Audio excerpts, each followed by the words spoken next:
Hello मेरे प्यारे दोस्तों और बच्चों। आज जरूरी जानकारी में विषय है भारत, यानी कि अपना देश भारत। भारत के बारे में हम सभी जानते हैं, लेकिन मुख्यतः बातें हम में से कई सारे को पता नहीं होता है और अपने देश के बारे में जानना बहुत जरूरी होता है। तो आइए हम अपने ही देश के बारे में थोड़ी सी इतिहास आपको बताने की कोशिश करता हूं। सबसे पहले भारत देश का नाम भारत कैसे पड़ा।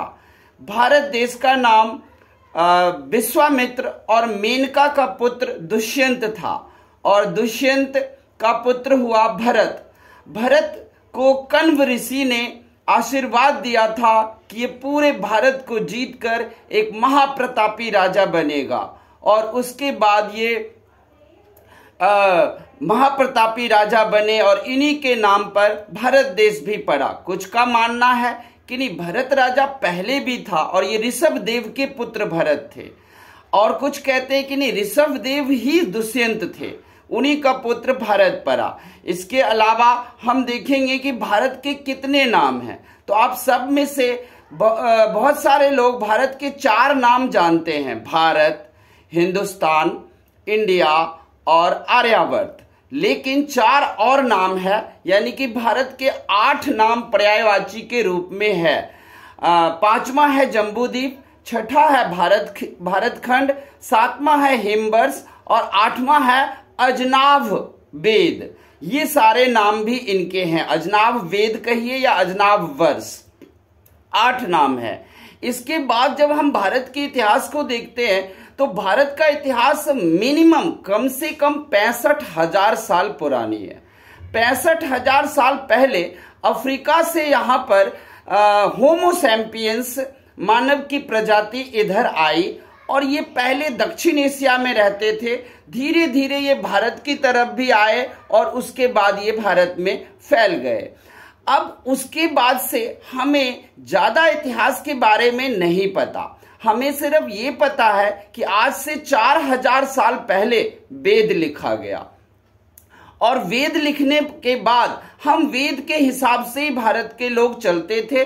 इसे हम वैदिक युग यानी कि वैदिक काल के नाम से भी जानते हैं, वैदिक धर्म के नाम से हम जानते हैं। इसके अलावा अगर आप देखोगे तो सिंधु नदी घाटी सभ्यता, हड़प्पा सभ्यता की हमें काफी जानकारी मिलती है। हड़प्पा सभ्यता 5200 ईस्वी पूर्व यानी कि 5200 साल, आज से लगभग 5200 साल पहले हड़प्पा सभ्यता था और 3700 साल आज से पहले हड़प्पा सभ्यता नष्ट हो गया।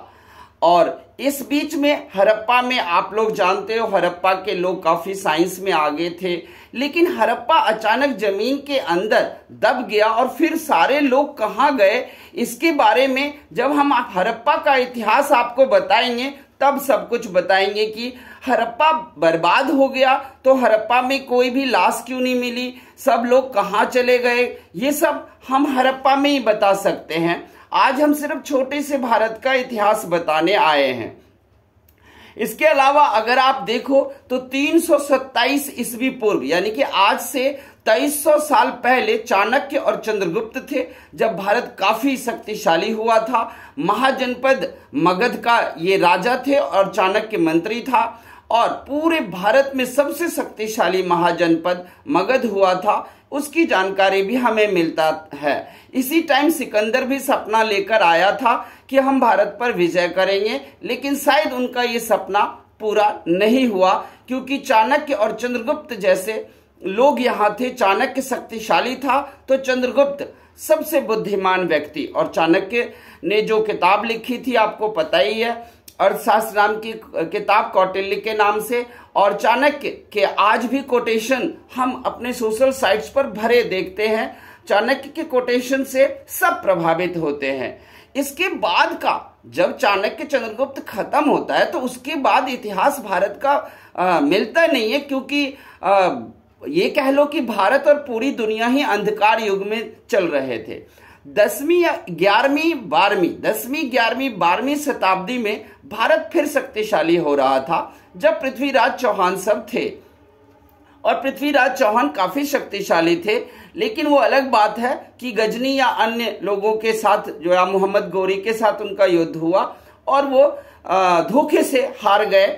उसके बाद से यहाँ पर मुसलमानों का राज शुरू हो जाता है और धीरे धीरे करके मुसलमान का ही राज रहता है। लेकिन 1526 ईस्वी में आकर पानीपत की पहली लड़ाई बाबर लड़ता है और एक मुसलमान दिल्ली के राजा को ही हराकर यहां से मुगल काल की शुरुआत होती है।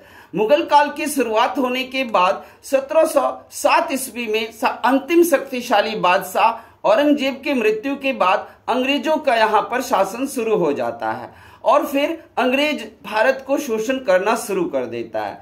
भारत के इतिहास में सबसे ज्यादा जरूरी है जानना कि भारत को कभी हम सोने की चिड़िया कहते थे और सोना ही सोना भरा हुआ था, इसलिए सोने की चिड़िया कहते थे। लेकिन अहमद शाह अब्दाली हो या नादिर शाह हो, मोहम्मद गौरी हो, मोहम्मद गजनी हो, सबने इसे लूटा और सारा सोना लेकर अपने देश चले गए और ये देश अब सोने की चिड़िया नहीं रही। जो भी बचा हुआ था वो अंग्रेज अपने 200 साल के में प्राकृतिक संसाधनों को भी लूटा, सोने चांदी सब कुछ को लूटा और वो हमारा शोषण करके फिर यहाँ से चले गए। 1947 ईस्वी में हमें अंग्रेजों के हाथों आजादी मिली। उसके बाद से अगर आप भारत को देखो तो भारत धीरे धीरे पहले तो पंचवर्षीय योजना लागू करके अपने आप को सुदृढ़ किया। आज भारत जो है वो काफी शक्तिशाली बन चुका है और भारत का पूरे विश्व में आप जानते हो कि अब हम 5वीं अर्थव्यवस्था है, जल्दी हम 4थी बड़ी अर्थव्यवस्था बन जाएंगे पूरी दुनिया में और भारत एक सबसे महाशक्ति के रूप में उभरेगा। भारत की जो खास पहचान है वो ये है कि भारत एक शांति का देश है और ये हमने सब दिन शांति से काम लिया है। लेकिन अगर भारत पर कोई आक्रमण करे तो हम उसका पूरी तरह से जवाब भी देते हैं। हमारा दुर्भाग्य रहा कि हमारे ही भारत देश जो अफगानिस्तान तक फैला हुआ था टूटकर बिखर गया और अभी पाकिस्तान और बांग्लादेश अलग हो गए। मुसलमान धर्म जब से भारत में शुरू हुआ बंटने की आदत पड़ गई। हमारे मुस्लिम भाइयों को बांटने की बहुत आदत है और वो हमेशा बांटना चाहते हैं। इसी वजह से भारत से पाकिस्तान और बांग्लादेश टूटकर अलग हो गए और हमारा देश टुकड़ों में बंट गया। अब जो भी देश है वहां भी वो उसके हम संभाल कर रखें, हम सब की ये दायित्व बनती है। ध्यान रखना, भारत वो देश है जहां पर एक से एक महापुरुष जन्मे हैं। यहाँ के महाकाव्य पूरी दुनिया में फेमस है।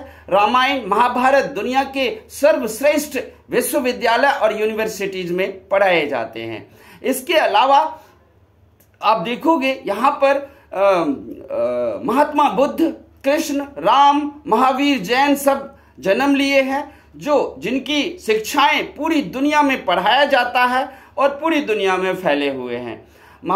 तो हम कह सकते हैं ये शांति का देश है, यह बुद्ध का देश है, ये महात्मा गांधी का देश है जो अहिंसा पर चले।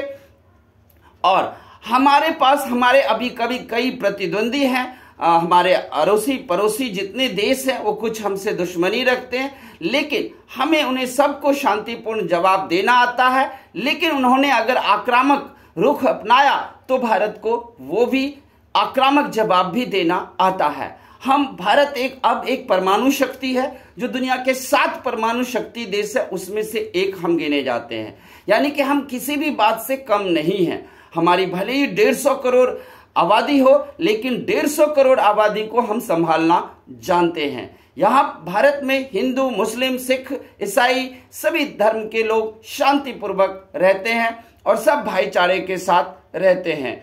तो ये छोटा सा हमारा भारत का परिचय था। आपको कैसा लगा आप हमें जरूर बताना।